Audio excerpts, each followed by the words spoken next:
Hey, Henry, thanks so much for joining me on the podcast. Good to see you again. Yeah, likewise, my friend. Hope you're doing well. It's never a dull time working in commercial and industrial real estate. I just saw the inflation numbers out today that inflation was higher than expected. So maybe we don't see any interest rate relief. It's definitely never a dull time. We could probably talk for hours on that. But what I really want to get your insights into today is prospecting.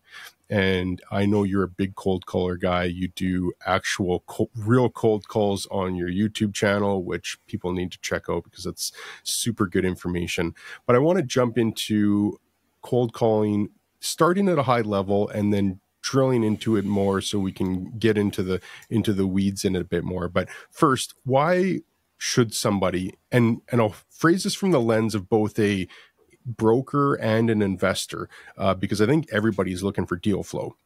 Why should somebody cold call? Yeah. So, by the way, I was not a fan of cold calling to begin with. Now making, I've made over 1 million cold calls in my career. My teams make, 50,000+ cold calls a month. So I'm definitely a big fan of cold calling for sure. When it comes to cold calling as to why, I have yet to find a easier, simpler process for lead generation where any individual on planet Earth, okay, probably a little bit easier in the Northeast here, but anyone who can essentially find the data, can get in touch with a property owner, right? I mean, the speed in which an individual, whether you have 50 years of experience or 0 or 5 minutes of experience, where you can literally get on the phone with property owners of any area, of any asset class, any size, anything, besides cold calling. Right, like I have yet to find something that is as lucrative, that is as simple, that is as easy, that is as cost effective, right? Because it's really just the more calls you do, and the better you get, the better the results you will have, right? And the more deals you'll probably sell over the course of a year, right? So I've learned to fall in love with it. I did not enjoy it at the very, very beginning, but I have yet to, in spending, in hundreds of thousands of dollars on advertising and marketing in several different facets, I'm still a big believer, major believer in cold calling, and will continue to do so for the foreseeable future. Love it. I love how you even phrased it by saying that you didn't at the beginning, but learned to love it. And when you're good at something, you tend to like it a lot more than someone that perhaps starts cold calling and they suck at it and they're not getting any results and they're just getting mean comments or hung up on all the time. Of course, you're going to hate it. But if you get good at it, been there, yeah, likewise. So have I. What was your background? Let's even back up all the way to the beginning. How did you get into real estate? What was that whole story? Yeah, so I actually worked at a kids' party place called Pump It Up. It was like, bounce houses, basically did kids' birthday parties. I was the general manager of a location up in northern New Jersey. And I actually oversaw another location. I was like 20 years old and I was making like 45 grand a year with no college degree. And I thought I was like king of the world. Again, 20-year-old kid making, $50,000, $60,000 plus a couple things on the side, right? So it's like, I was making a ton of money per se for, a no college degree kid. And then a friend of mine was like, hey, why don't we get our real estate licenses? Our mutual friend at the time was in real estate and he was making like $20,000 a month. Also like a 21-year-old guy. And I was like, I work 7 days a week, 100-hour plus weeks. And I know I can outwork this guy. And I was like, if he's making 20 grand a month, who knows what I can make, right? And I was like, I definitely got to get in this industry. And it did not work out very well. The first few years sucked. I had some terrible mentors, but I did learn a lot of what did not work. And the one big thing I took away from my very first mentor was that she got me into cold calling. She got me into the cold calling world. She's like, you need to be making cold calls. I think this will be really good for you. And I literally told her I'd rather open up a kiosk at the mall than make cold calls, which I could not imagine, doing actually at this point in time. But I vividly remember specifically saying that. And thankfully, I basically just turned into a game. She's like, the one thing she taught me, and again, this still stuck with me to this day. And look, by the way, I made less than $30,000 my first 12 months in the business. It was a terrible experience with my first mentor, but the one main thing I did take away from her was the game of go for no, right? Was just going for no on cold calls, which is essentially, instead of having this ideal where I have to find all these leads every single day, and I get really frustrated when people tell me no, but turn into a game of no. Where like I actually get excited, like, hey, how fast can I get 10 no's? How fast can I get 50 no's today? Right, and get really excited about each no, and then it's just a plus when they said that they're possibly open to selling. So that really supported me, and from then on, it's kind of the rest is history.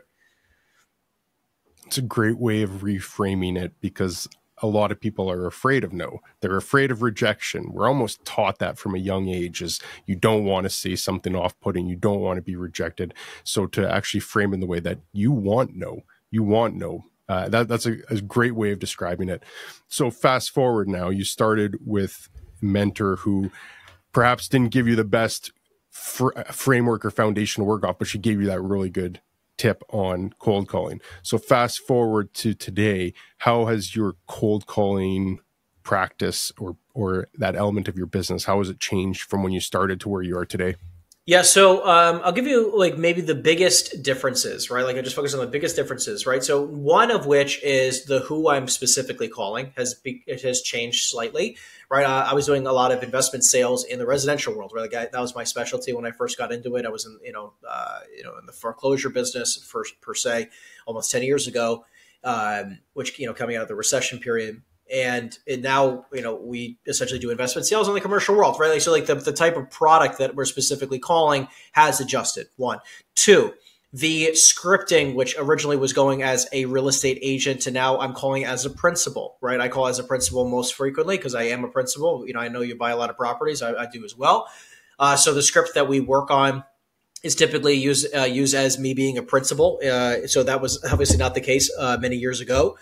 As well as number 3, I still make somewhere in the vicinity of like 150 to 300 calls a day. I mean, that's about average for me, right? Maybe 500 to 600 calls a week, roughly, based on my scheduling.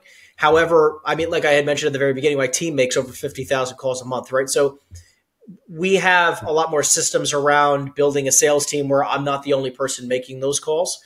At the very beginning, it was just me by myself. And now we spend a lot of time, energy, and effort in attracting and building a sales team and educating individuals on, replicating basically what I've created. So how many salespeople do you have to be making 50,000 a month? About 22 right now. 22 salespeople. And are they based on salary? Or are they based on 100% compensation commission. or a split on it? Yeah, 100% commission. Yeah. I found And that's typically better. that- I found it to be a lot better. Like if you're looking to build a sales team, just real quick, I have found that there are infinite. By no means am I trying to tell you I figured this out. Okay, like I've had, sales teams on and off for the last 10 years, right? Like, and by no means, like I feel like we're in a good stride right now, but by no means do I think I'm an expert in sales team building. We're doing okay, and at the same time, I mean, I've tried everything. I've tried, crazy high splits. I've in very low value provided. I've tried compensation of salary and commission. I've tried low compensation, high value.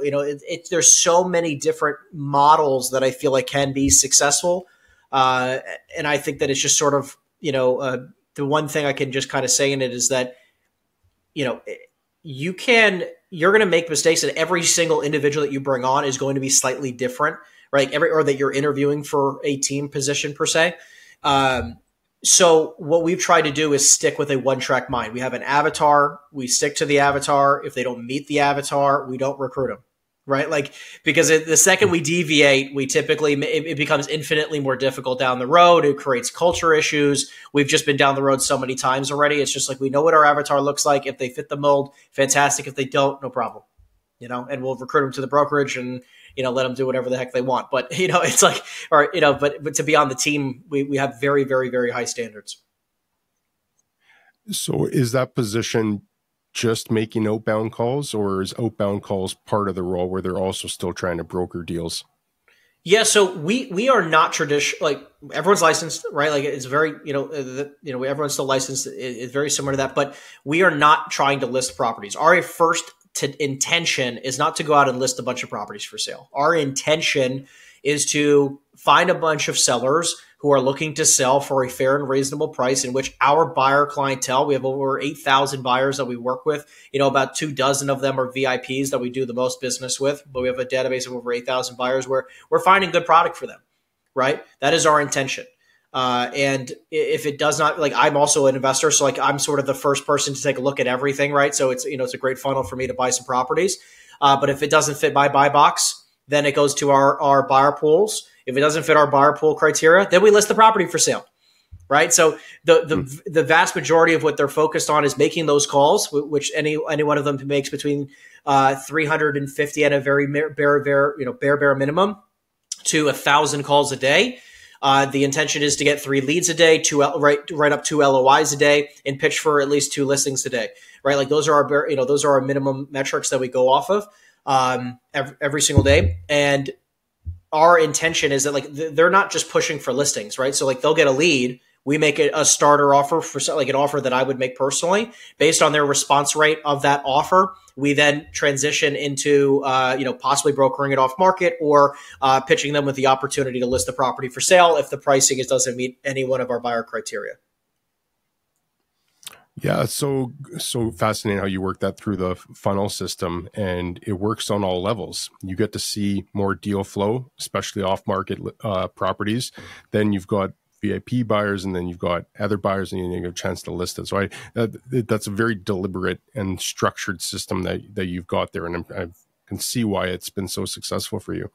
When you have a sales agent reaching out to initiate this conversation, and you don't need to give the exact script that you use, but in essence, what are you trying to convey in that first truly cold call that you make out to a new contact? Yeah. So, by the way, if they go to my channel, it's literally for free. They can download the exact script book that I hand my agents, right? They can download that script book for free.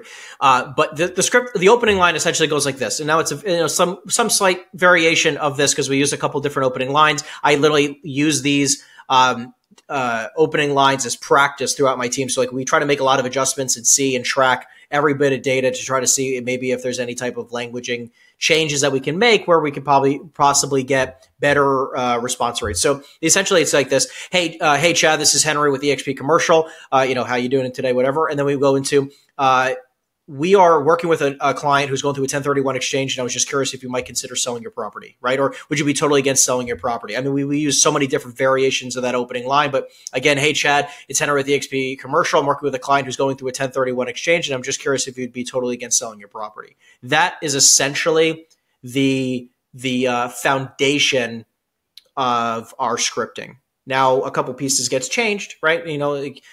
Sometimes we go with the opening line of how are you? Sometimes we don't. Sometimes, we sometimes use the person's name. Sometimes we don't. Sometimes we use the entire property address. Sometimes we don't. Sometimes we just use the street name. Sometimes at the very end, we say, are you totally against selling your property? Would you be open to selling your property? Would you be, have you considered selling your property? We literally test and trial everything repeatedly to try to get the best data so that I can try to provide that on the YouTube channel to try to give people some better ideas of what will best work for them.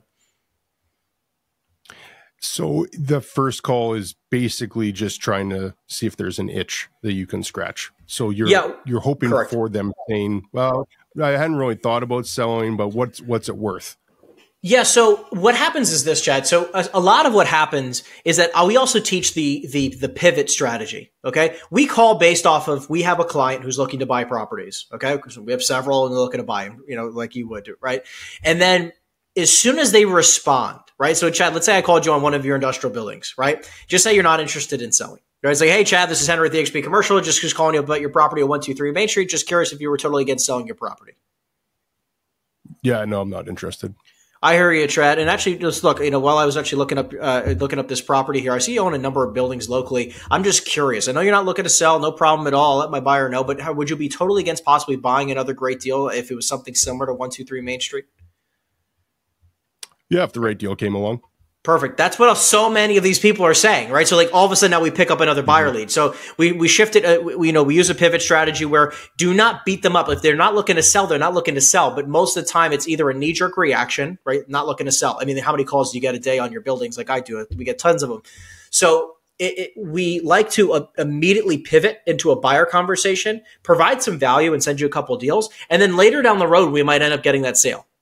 right? Where like maybe today you're not open to selling it, but hey, if we got you, possibly 20, 30, 40, 50% over what you paid a year or 2 or 3 or 4 years ago, whatever it was, would you be totally against selling, right? So it's not always like this one track mind. Like we have multiple lenses for that funnel, like we had discussed. We have multiple lenses for that conversation, and we're not fixated based on the response, right? I educate my salespeople and say, listen, we are here to facilitate a transaction when the time arises, right? We are not here as forceful people to make them sell when they don't want to or buy when they don't want to. That doesn't happen, right? We are here to give options and facilitate when things occur. Right. And that's all we do. It's brilliant in its simplicity because there's nothing overly complex about that system.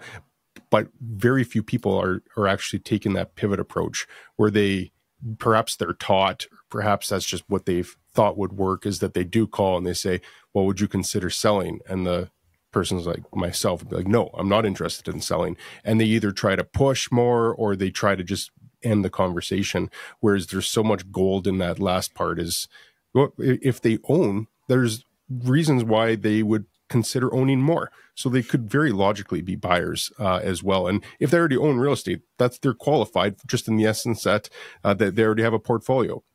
So I love that. I think that's really good.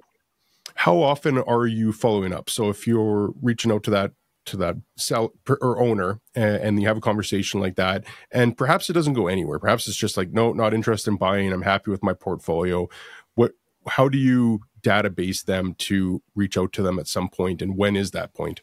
Yeah, so we try to, it's funny because we're always trying to improve our systems there. I don't think we have it perfect, but the way we have set up today is that we either have hot leads, which is like they're immediate, looking to sell, need to sell immediately. Okay. And then the other two options that we put a lead into is only 2 buckets. Okay. We put them into 90-day campaigns or 12-month campaigns. Okay. The 12-month goes for, I think we have it at something between 7 and 10 years, by the way, which is just automatic text messages, emails, and ringless voicemails for literally the next 7 to 10 years. Okay. So it's like long-term follow-up, or 90-day is sort of like, hey, not now, but sometime in the next year or so, right? Something in the near-ish future, we will look to do something. So we have about a 2-year campaign that the 90-day campaign goes on. So when it comes to actually giving them a call, my philosophy is the following, right? Obviously, automate where you can. However, business gets done over the phone. You're not going to do business via email. You're not going to do business via text, right? I don't care with AI coming into place. It just makes the automation part easier. Business is done over the phone. If you want to close a deal, you have to do business over the phone. So we always start with making a phone call first. So if somebody's on, let's just say, I'm not going to talk about a hot lead because obviously if someone's looking to sell tomorrow, you should be calling them every single day until they literally, until the next phase is, or until that next step is completed, right? But I'm talking about like a 90-day or a 12-month campaign individual. They say like, look, I'm not interested in selling right now, but keep in touch. Those types of individuals, like maybe I'll look to do something later this year. Whatever they say, here's a quick rule of thumb. Follow up with them in half the time that they told you. Hey, call me back in a month, call them back in 2 weeks. Hey, call me back in 6 weeks or 6 months, call them back in 3 months, right? Or call me back in a year, call them back in 6 months. And then when you call them back and say, hey, I know last time we spoke, you wanted me to call you back in X. I just wanted to touch base with you in the meantime to see how you and the family are doing. Hope all is well. I know you also tell me you were going on vacation. How was the vacation? Like, keep it light and simple. You don't have to say like, you don't have to go right for the jugular the second you open the conversation.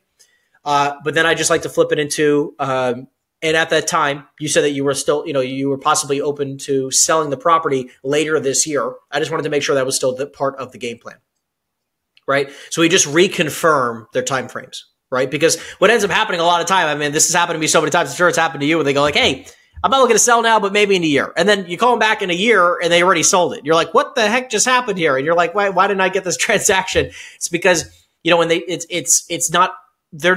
they don't know to a date, right? Like they just like, it's not right now, right? It could be in 3 weeks. It's just not right now. I've had that too. Where like, I'm not really looking to sell. Call me back, in a little bit, right? And then all of a sudden 3 weeks later, they sell the property. So, number one is just cut the time frame in half. When you do call them up, try to do a little bit of personal connection before you just do the reconfirmation of their time frame. And then the big thing also when it comes to follow up is the automation / modes of communication.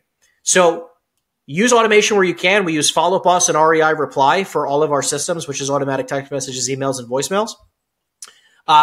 We add them to newsletters, which comes out every single week. We also, I think it's important for people to realize, like, for very big clients, like we see that they own a lot of stuff, we try to get to the big guy, like the guy who's the decision maker, connect with them on LinkedIn. It's a really easy way. Like we post a lot of stuff on LinkedIn. So it's an easy way to keep in touch with them because I post so often, right? Follow them on social media, get to know who they are, right? Connect with them. Like, you know, like if they don't, like, respond to them on their mode of communication in which they speak to you on, because maybe they don't answer your phone or like, man, this guy's ghosting me, but he answers every single text message. Oh, well, then you should probably text them to try to figure out a time to speak, right? Well, they don't answer my text messages or calls. They only answer email. Awesome. Email them and figure out a good time to speak, right? Oh, well, they don't answer email, text, or whatever. Awesome. Guess what you should probably do? Go visit the person. Go visit their office, right? Especially if they're super local, right? Like, it's like there's so many different modes of communication these days where, like, just because they're ghosting you on the phone doesn't mean there isn't a way to get in touch with them. So, hope that answers the follow-up question.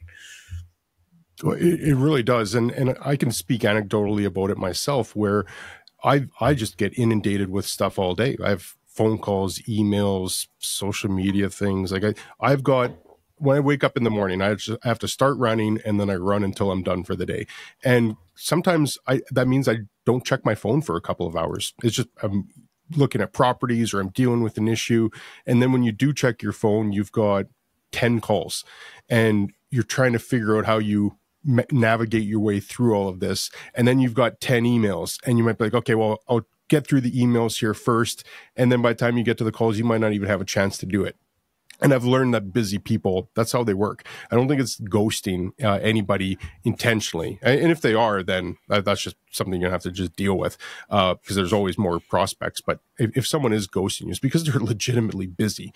It's funny how people that aren't busy always wonder how someone can't return their call right away.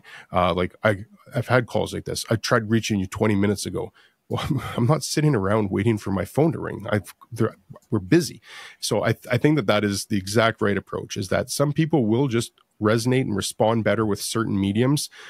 Younger generation doesn't like voicemails. They'd rather have just a text message. I'm a big email guy. I always reply to my emails, but I don't always get to my calls, especially if they don't leave a message. That's the other one, is that some people might just expect you to call them back because they see your number on the phone display, but everybody is a little bit different. So I love the follow-up on that, and then being creative in terms of how you reach out to them. So how that you mentioned the automation, and also that you've still got to actually call because business is done on the phone. Couldn't agree more.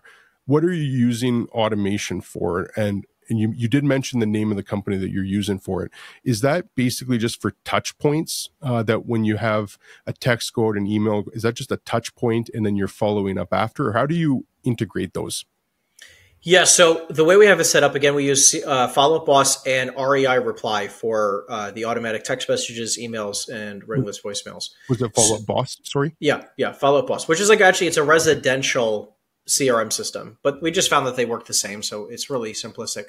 So that's why we use it. So that all being said, the systems that we've created essentially are for the individuals where, like, you're probably not going to call them back in 2 weeks, right? Like, these are people that, like, they're not going to be on your regular follow-up routine per se, right? Because we want to spend all of our time following up with the hottest leads possible so that we can convert those individuals. And when it comes to sales in general, I hope people realize that less than 2% of all sales in general, not just real estate, in all sales, every industry across the planet, less than 2% of sales is done on the very first phone call, right? 80 plus percent of all sales in general are done between the 5th and the 12th contact with an individual, right? So if that's being said, if that is the data, which it has been for, call it, 100 years at this point, right? If that is the data, all of the money is basically somewhere between the 5th and the 12th contact. Like, we race to try to touch this individual, on a communication basis, touch this individual between 20 and 30 times. How fast can we get to the 20 or 30 touches, right? Because we know it's speed to lead, right? And these automations that basically allow us to hit those touch points as fast as possible, which a lot of the time it's like, hey, here's some, market information, data. Here's, local news, which we do through like newsletter purposes, links to those specific articles via text messages and emails that are automated. Hey, it's Henry again. Just wanted to follow up and see how you and the family are doing. Just wanted to confirm and selling the property sometime this year. We're still part of the game plan. We can automate that kind of stuff, guys. Like, you don't have to reinvent the wheel and literally text every single one of your leads. I mean, we have tens of thousands of leads in our database, and it's really hard to do that for every single lead. And the more automation you can create, especially with these AI tools and everything that's coming out, it just creates simplicity, right? So and the cool part is that we actually set up where we have a VA who now answers all of the responses and tries to book phone calls for my salespeople. So my salespeople aren't even handling any of the responses whatsoever on their own leads. I have a VA who's literally just responding to every single one of them. We've been working with her for quite some time. She's done a fantastic job. And she basically just responds as an agent and basically just tries to book a phone call. So when they respond like, hey, Henry, yeah, everything's fantastic. Thanks for reaching out. Yeah, we are still interested in selling the property. We're probably going to end up doing it probably a little bit sooner, though. And she knows that. She's like, oh, this is a great opportunity. Okay, that's great news. Happy to hear the family's doing well. Just curious, do you happen to have time for a phone call maybe later this week, early next week? Would a Monday or Tuesday phone call be better for you? She books the call, puts it right in the agent calendar, and they could just keep making their cold calls and keep doing their thing instead of having to worry about all the responses, right? So it's layers upon layers upon layers of this follow-up game. And the more automations you can create and the more things you can delegate, the easier your life will be, especially as your lead flow grows. You've talked about the success that you've had and your team's had in cold calling. And I think like the passion rings through. I think people could appreciate just that, how you've perfected this skill. Why do you, and even in light of that, there'll be people that think that listener watch this and they'll say, yeah, we should probably be doing it, but for whatever reason, I don't want to cold call. I'd rather open up a kiosk in a mall, whatever it is. Why do you, what do you say? How do you train? Maybe this is a question that's almost impossible to answer because maybe you can't. Maybe you just can't. You can take a horse to water, but you can't make them drink. You can get an agent license, but you can't make them cold call. Is it one of those things, or what would a message be to someone that knows that they should be cold calling, know they could take their business to the next level, but they still just won't? It's so interesting, man. Like, look, I've been trying to figure this out for so long, right? Like, I don't want to try, like, I'm not trying to act like I know everything in this aspect here. I think that what's important to figure out is the following. Number one is your why. Because if you don't have a strong enough reason why to go out and try to make some money or be successful in general, you probably won't do it, right? Like, it's like if your back is against the wall, if you need to put food on the table, if you need to pay X bills or whatever it is, right? Like, you're probably going to be in the boat of do whatever it takes versus I don't know if I feel like it, guys. I don't know if I feel like making cold calls ever, to be honest with you, but I still do it. Even to this day, right? I mean, my cold calls today. So it's just like, and I'm going to be honest, it's not like I do it every single day. Some days I'm just not feeling it, and I get really, really preoccupied with other things that I'm working on, right? And like, it is part of my non-negotiables every day, and I still don't get to it every day. I'm not perfect by any means, and I will still try to over-index on the other days where I do have availability. Right. And I even make it simpler where like I even go live every single Friday at 10 a.m. Eastern time where I do live cold calls on YouTube and across multiple platforms. We're like, hey, guess what? I'm doing what I'm supposed to be doing. Right. And I made it fun and good for content. Right. So it's like I made it like, it works out better where like I even have time where we do office hours with my team. We're like, listen, I live in Miami and my teams are nationally, where I don't have to be next to them, but we make calls together. I can see them making their calls. I'm making my calls. We're all kind of jiving, having fun, right? We can all, talk on Google Meet or Zoom when we're doing the calls, right? So make it fun, guys. Like at the beginning of my career, I was completely against making cold calls. Even to this day, I don't like to say that I love making cold calls. I think that it's just one of those formalities where, hey, if I want to be incredibly successful, this is one of the pathways that we've chosen to go 100% all in, and I'm going to become the best in the world for it, right? And I'm not here to deviate. I'm not going to deviate. I think what's worked in the past is going to continue to work, and we'll just figure out better ways to adjust with the times of the new day and age, and continue to grow the team as it is. And if you're struggling to even make your first phone call, think about it like this: you have to lead generate. Case in point, right? You have to generate leads of some aspect. I'm not telling you to cold call. What I am saying is that there's only so many ways to do it, right? You can either make cold call, right? Cold reach out, which this is all about Alex Hormozi's book, which I have like I should look for his book. I mean, I have like 3 copies of his book. There's 2 of them right here, where he talks about there's 4 ways to do it. Cold one-to-one, which is making cold calls, cold emails, cold text messages. You could do that. Cold one-to-many, which is doing mass email or cold marketing, really just paying for advertising, okay? Which is like literally mailers, Google ads, Facebook ads, you name it, okay? Cold one-to-many. Warm one-to-one. You call up your sphere of influence. You pick up your cell phone, right? And you call the people in your phone book, right? Everyone who knows you. And then warm one-to-many, which is posting on social media to your warm audience, right? That's all you got, people, right? You can, and then he has like these 4 ancillary things, which is, affiliates, which you can, call that, wrap that into referral partners like your lenders or attorneys or people who can refer you some business. I would still just call them your sphere of influence, right? Essentially, or building your sphere, right? It's like, guys, like, okay. And if you don't want to do any of that, you got to hire people to do it. So it either costs time or costs money. Which one would you prefer? Because you can't do none of them. It's so well said. You are very wise beyond your years. I love that exactly how you described it. And I'd add on to it as well that I've always looked at this business as the equivalent of playing a sport, right? And you're in Miami. I don't know if you're a Dolphins fan or not, but football is an example. It's hard to win a game without the full team on full lineup on the field. Like, you need all your players. And all the players are going to be a little bit different and have different skill sets, but you need all the players. And prospecting is the quarterback. You're not going to win a game without your quarterback playing at an elite level. And you're right. There's only so many ways to do that. And to be a successful broker, a successful investor, you need other players. You need operations, you need systems. All the other players have a functional role, but that quarterback is what drives everything. So if you're not prospecting, and I couldn't agree with you more on this, cold calling is the easiest, quickest way to reach somebody that could be a potential client, that somebody you could call today. You get off, you stop listening to this, you call somebody, you might find someone that has a building to sell right now. And there's no other marketing medium that I know of on that. So love it. I'm a big fan of yours, man. Tell me about your YouTube channel. That's how you and I first connected. Tell me a little bit more about that. Yeah, so it started as a passion project, man. I mean, like similar to you. I mean, you've done such a fantastic job on YouTube, and I really enjoy all your content as well.